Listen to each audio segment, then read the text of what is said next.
Have you ever felt that sharing certain thoughts or plans with others somehow drains your energy or disrupts your inner peace? Have you ever opened up about something personal, only to regret it later? The truth is, not everything is meant to be spoken aloud. According to Buddhist wisdom, our words have immense power. They can either nurture our well-being or create unnecessary suffering. The Buddha taught that silence is often a form of wisdom, and knowing what to keep within can be just as important as knowing what to express. But why is this so important? Because what we share can invite external influences, judgment, negativity, and even envy, that can shake our confidence, disrupt our mental clarity, and pull us away from the path of inner peace. Sometimes, revealing too much weakens the energy we need to manifest our goals, protect our happiness, and maintain harmony in our lives. So, what are the 5 things you should never reveal? Today, we'll uncover these vital secrets that, according to Buddhist teachings, are best kept within. If you want to cultivate peace, protect your energy, and grow spiritually, this is something you don't want to miss. But before we dive in, I want to ask you something. Have you ever regretted sharing something personal? Have you ever felt that revealing your plans to the wrong person affected your success? Let me know in the comments. I'd love to hear your thoughts. Also, if you find wisdom in these teachings, don't forget to like this video, share it with someone who needs it, and subscribe to this channel so you never miss powerful insights that can transform your life. Now let's begin. Your future plans. Why keeping them to yourself matters. The Buddha taught that our words carry energy.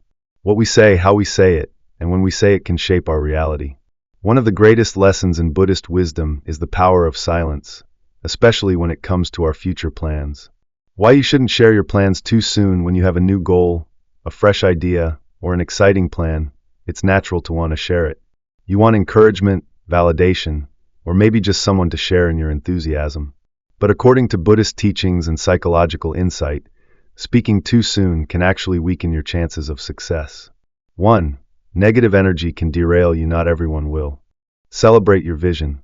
Some may project their own fears onto you, telling you it's too hard, too risky, or unrealistic. Their doubts can plant seeds of uncertainty in your mind. Even well-meaning advice can shake your confidence. The Buddha taught that the mind is easily influenced. If you allow negativity to take root, it will grow. 2. Ego attachment to words instead of action. In Buddhism, the concept of non-attachment is central. When you speak about your plans too much, you may become attached to the idea of success rather than the actual effort required to achieve it. Studies in modern psychology support this. When you talk about a goal, your brain releases dopamine, giving you a sense of accomplishment before you've even done the work. This can create a false sense of progress and decrease your motivation to follow through. 3. Ideas are fragile at the start. A new idea is like a young plant. It needs time to develop strong roots before it can withstand the storms of criticism, doubt, or external pressure. If you expose it too early, it may not have the strength to survive. The Buddha often used nature as a metaphor for spiritual growth, just as a seed needs to be nurtured before it can bloom. Your plans need protection before they can thrive. The Buddhist approach: let actions speak. Instead of talking about what you're going to do, just do it. Let your actions create the proof. The Buddha emphasized right action as part of the Eightfold Path, meaning that success comes from mindful, consistent effort, not from seeking approval or validation. How to protect your goals and stay focused. 1. Keep plans sacred and internal. Your dreams are yours. They don't need public approval. When you keep them to yourself, you guard them against outside interference. This aligns with Buddhist wisdom on inner strength and self-reliance. When you share less, you conserve your energy for the work that truly matters. 2. Build quiet momentum. Small, consistent actions create real change. In Zen philosophy, there is a saying, chop wood, carry water. This means that greatness is built through daily discipline, not grand statements. If you want to start a business, don't announce it. Take the first step. If you want to change your life, don't seek validation. Take quiet action every day. 3. Avoid seeking validation before results. Buddhism teaches non-attachment to praise or criticism. When you share your plans, you may become dependent on external validation. If people support you, you feel motivated. If they criticize, you feel discouraged. But true progress happens independent of public opinion. Work in silence, and let your results be the only announcement you need. Real-life examples from Buddhist wisdom and modern success. The Buddha's path to enlightenment. When Siddhartha Gautama left his royal life to seek enlightenment, he didn't announce his journey. He walked the path alone, without needing approval or recognition. It was only after he attained wisdom that he shared his teachings. Steve Jobs and Apple. Jobs didn't reveal Apple's most revolutionary ideas before they were ready. He understood that innovation requires silence and focus, not premature hype. Michael Jordan's work ethic. Jordan didn't talk about how great he would be. He showed up to practice before anyone else and put in the work. His success wasn't in what he said, but in what he did. Final thought. Let your success speak for you. The Buddha taught that inner mastery leads to outer success. When you guard your energy, avoid unnecessary distractions, and let actions speak louder than words, you move forward with strength and clarity. So before you share your next big idea, pause. Keep it within, nurture it, and let your results be the proof. Merit and good deeds. True generosity without recognition. Why true acts of kindness should be silent in Buddhism. Generosity, dana, is a fundamental practice, but true giving is selfless. The Buddha taught that when we seek praise or validation for our good deeds, the merit, punna, we accumulate disappears. The moment we attach our ego to an act of kindness, we turn it from a selfless act into a transaction, giving not for the sake of compassion, but for recognition. The danger of seeking praise for good deeds. 1. Ego undermines true compassion. When we do good to be admired, we shift the focus from helping others to boosting ourselves. Buddhism teaches that the ego is the root of suffering, dukkha. Seeking validation reinforces attachment to self-image rather than genuine kindness. Example: if you donate to charity and immediately post about it on social media for likes, is it really an act of generosity, or just a way to elevate your status? 2. External validation is temporary. If your kindness depends on others noticing, what happens when they don't? The Buddha warned against craving external approval because it makes our happiness fragile, dependent on what others think rather than on inner peace. True joy from giving comes not from recognition, but from knowing you have made a difference, even if no one else sees it. 3. Boasting about good deeds diminishes their power in Buddhism. Merit is accumulated through intention, not just action. If your motive is to gain praise, the spiritual benefit is lost. Good deeds done for recognition are like footprints in the sand, washed away quickly. The Buddha compared boasting about charity to a seed planted in poor soil. It cannot grow strong roots. How to practice true generosity. 1. Give without expecting anything in return. Give anonymously whenever possible. The most powerful generosity is unseen. Example: paying for a stranger's meal and walking away before they know who did it. This aligns with Buddhist teachings. The best acts of kindness are done with no strings attached. 2. Let actions speak for themselves. You don't need to tell people about your good deeds. The impact will be felt naturally. In Zen Buddhism, there's a saying: a candle does not announce its light, it simply shines. If you live with kindness and compassion, people will notice, not because you tell them, but because they experience it. 3.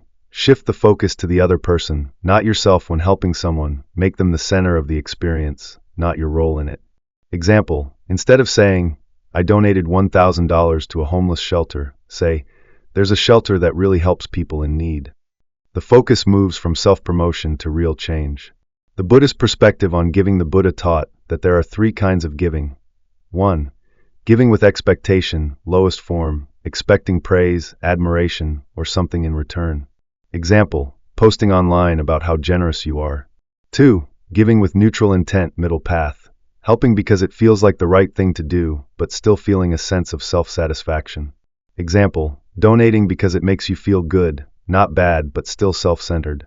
3. Giving with pure compassion, highest form, helping because it needs to be done with no attachment. Example: quietly helping someone in need and walking away, never expecting recognition. Lessons from Buddhist stories and modern life. The Buddha and the anonymous donor. A wealthy man asked the Buddha if he should donate publicly or in secret. The Buddha replied, if you give for others to see, you receive their praise but not spiritual merit. If you give in silence, the universe itself bears witness. The man started donating anonymously, realizing that true generosity needs no audience. Modern example: Keanu Reeves is known for secretly donating millions to hospitals and helping struggling crew members in the film industry. He never boasts about his charity. His kindness is discovered through the actions of others, not self-promotion. Final thought: The quiet power of good deeds, true kindness, requires no announcement. Give because it's right, not because it's noticed. Let your compassion speak louder than your words. Pain and personal suffering, turning wounds into inner strength. Why sharing too much pain can hurt you more. Everyone carries pain. It's part of life. But constantly talking about your suffering doesn't always heal it. It can deepen the wound. The Buddha taught that suffering arises from attachment, upadana. Holding on to painful memories, reliving past wounds, and seeking validation for your pain only strengthens it. Modern psychology agrees. Repeatedly telling the same painful story reinforces neural pathways of suffering. Instead of healing, you become stuck in the cycle of pain. The Buddhist view: pain is inevitable, but suffering is optional. Pain is a fact of life, loss, betrayal, failure. But suffering is what the mind adds to that pain. The Buddha's teaching of the second arrow explains this well. The first arrow is the unavoidable pain of life, illness, heartbreak, disappointment. The second arrow is self-inflicted. It's the mental anguish, resentment, and attachment to that pain. You can't avoid the first arrow, but you can choose not to shoot the second one. When you constantly dwell on pain, you keep piercing yourself over and over again. Why holding on to pain harms you? 1. It becomes your identity. When you constantly talk about past suffering, you start seeing yourself only through that pain. Example: instead of thinking, I went through a tough breakup, you think, I am someone who always gets hurt. Buddhism teaches impermanence, anicca. You are not your past. You are constantly changing. 2. It reinforces the story of victimhood. Talking about pain too much can turn it into a personal narrative, one where you are always the victim. The Buddha taught that clinging to past suffering traps you in a cycle of attachment. Freedom comes when you stop identifying with pain and start seeing it as something temporary, not who you are. 3. It prevents healing. Healing happens in silence, in self-reflection, not in repeating the same wounds for validation. The Buddha encouraged mindfulness, sati, being aware of pain without attaching to it. When you observe pain instead of reliving it, you can transform it into wisdom. How to let go and transform pain into strength. 1. Accept pain without clinging to it. The Buddha didn't teach to ignore pain. He taught to acknowledge it, but not let it define you. Accepting pain means, recognizing it without feeding it. Feeling emotions without attaching stories to them. Saying, this happened, but it does not control me. 2. Practice silent reflection instead of verbal repetition. Instead of telling the world about your pain, sit with it. Journaling, meditation, or silent contemplation help process pain without reinforcing it. Example: instead of posting about betrayal on social media, reflect in solitude. What did it teach you? 3. Use pain as a tool for growth. Pain can either trap you or transform you. The Buddha taught that suffering leads to wisdom when approached correctly. Ask, what lesson is hidden in this pain? How can I grow from this? What new perspective can I gain? 4. Let go of the need for validation. Seeking constant reassurance from others keeps you attached to suffering. True healing comes when you don't need anyone else to confirm your pain. Learn to validate yourself through self-awareness and resilience. 5. Cultivate equanimity, inner balance. In Buddhism, equanimity, upekkha, means staying balanced regardless of pain or pleasure. This is developed through meditation, self-discipline, and perspective shifting. When you stop seeing pain as a personal injustice and start seeing it as a part of life, you become free. Lessons from Buddhist stories and modern life. Story of Kisa Gautami: a woman lost her child and was consumed by grief. She begged the Buddha for a miracle. He told her to find a mustard seed from a home that had never experienced death. She searched but found that everyone had suffered loss. She realized pain is universal and let go of her personal suffering. Modern example: Oprah Winfrey. She faced childhood trauma, abuse, and immense pain. Instead of letting it define her, she used it as fuel for growth. She stopped reliving the pain and started transforming it into wisdom. Final thought: let go, move forward. Pain is part of life. Holding on to it is a choice.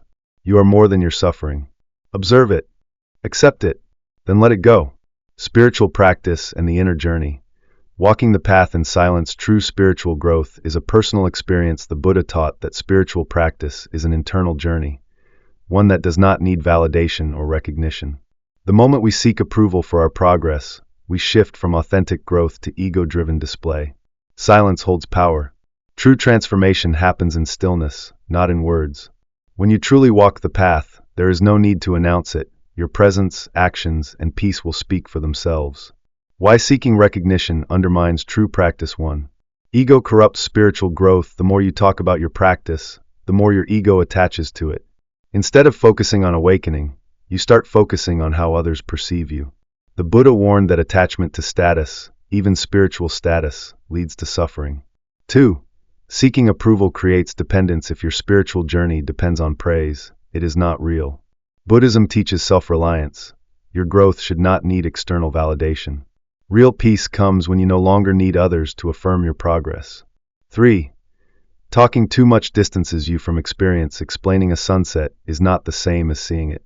The more you analyze, the less you experience. Meditation, mindfulness, and spiritual awakening are meant to be lived, not constantly discussed. Silence is golden. Why the Buddha emphasized quiet practice? The Buddha often remained silent when asked deep spiritual questions. He understood that some truths cannot be explained, only experienced. Words can distort the simplicity of wisdom. Talking can strengthen the ego, while silence deepens understanding. How to cultivate a genuine spiritual path? 1. Let your actions speak, not your words. If you are truly at peace, people will feel it without you saying a word. Real practitioners don't announce their humility, they simply live it. Your kindness, patience, and presence are the real proof of your practice. 2. Embrace humility. Spiritual progress is not a competition. Avoid comparing yourself to others. Focus only on your own growth. The Buddha taught that pride in spirituality is just another form of attachment. 3. Maintain a quiet, consistent practice. Meditate, reflect, and grow without making it a performance. Buddhism emphasizes discipline over display.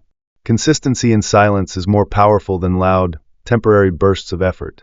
Lessons from Buddhist teachings and modern life. Story of the humble monk. A young monk asked a Zen master how to show his spiritual progress. The master simply swept the floor, made tea, and smiled.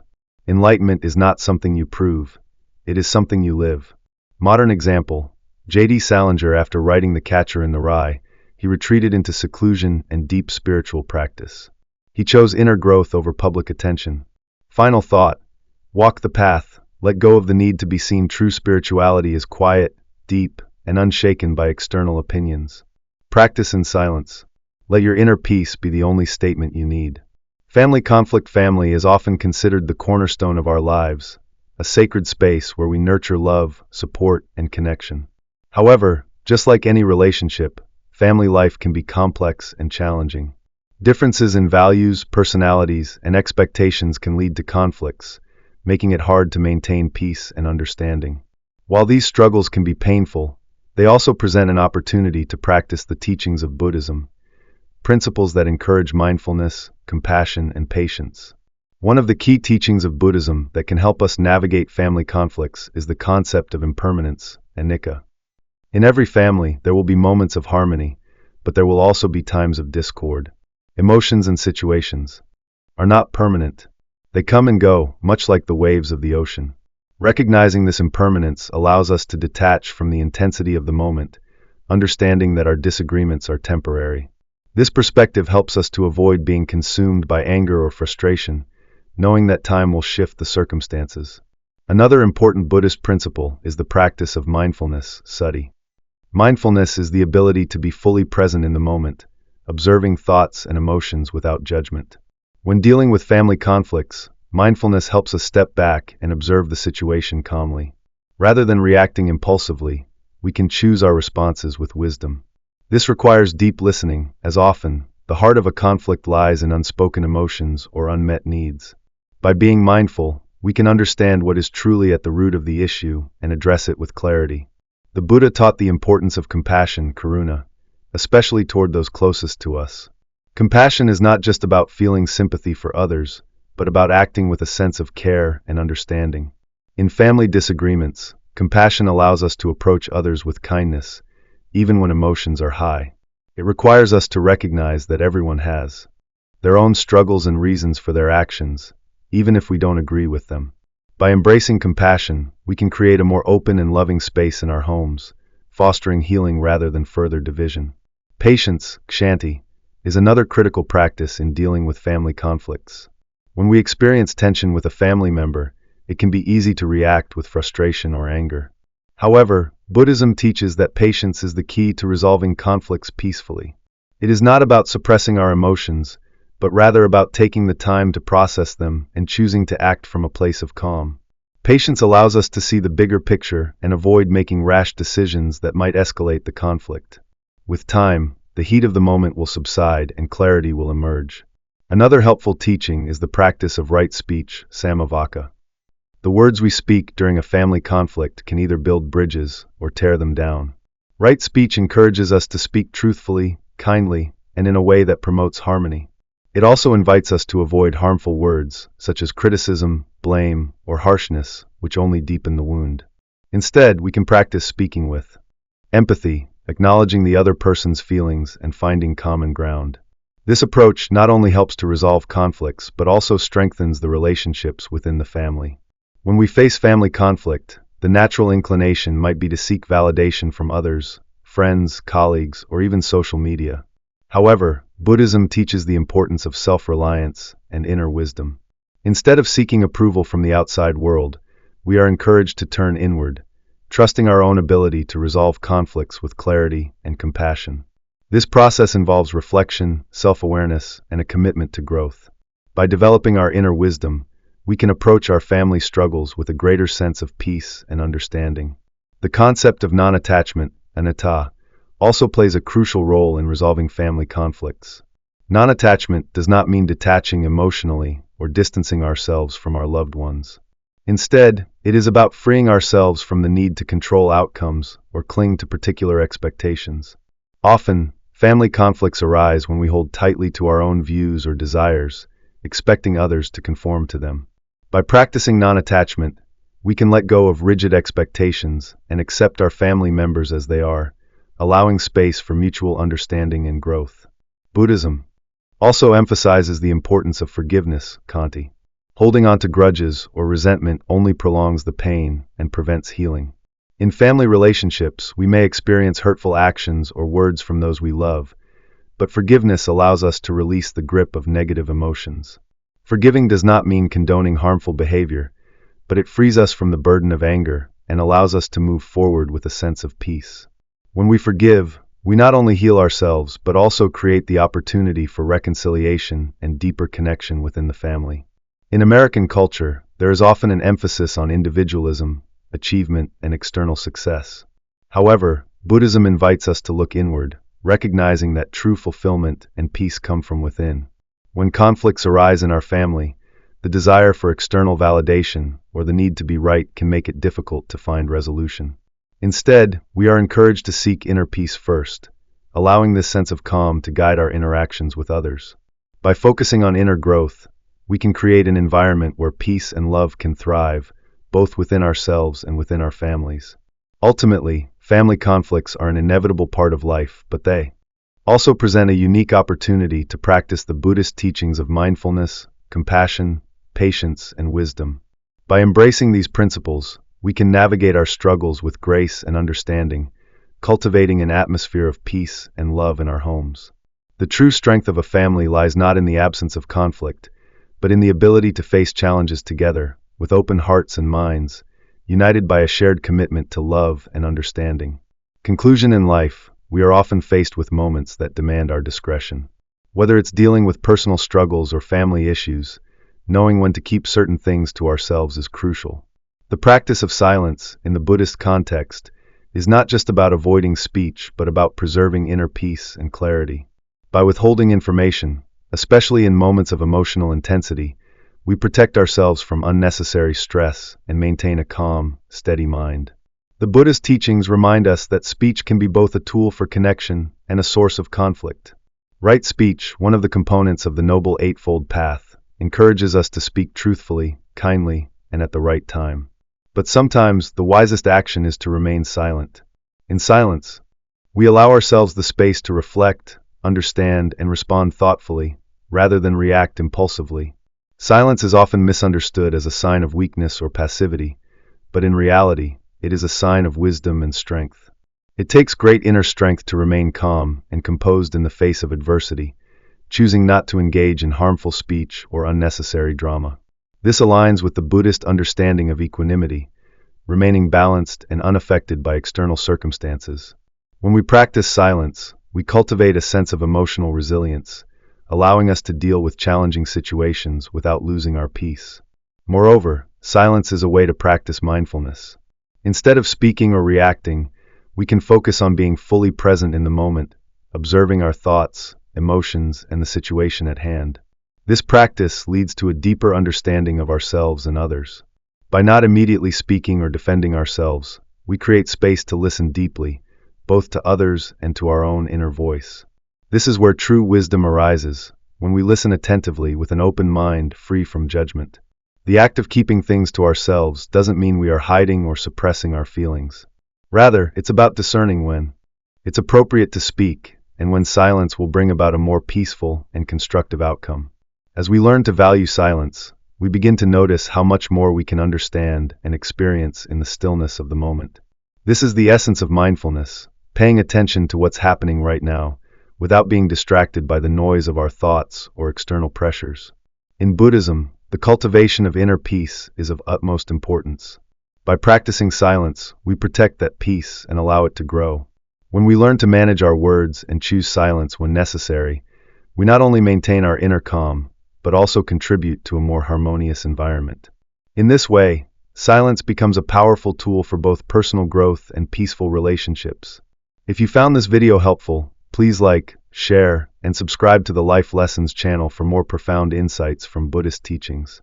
Thank you for watching, and I look forward to seeing you in the next video.